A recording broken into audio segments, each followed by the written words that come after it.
أولئك الذين يفرون عند لقاء الحوثي، يفرون عند لقاء الحوثي ويجنبون أنفسهم ومن تحت يدهم القتال والمواجهة والمقاومة.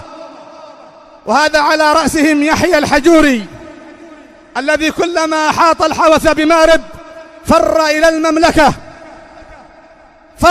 المملكة وترك قتال الحوثة وترك الفتوى بقتالهم، بل له صوتية يقر فيها بأن هذا القتال فتنة وأنه سياسة. وكم صاح عندما كان في دماج بالجهاد، لكنها كما قال الشيخ عبيد الجابري فتوى اضطرار لا فتوى اختيار، ومن باب مكره أخاك لا بطل. وللأسف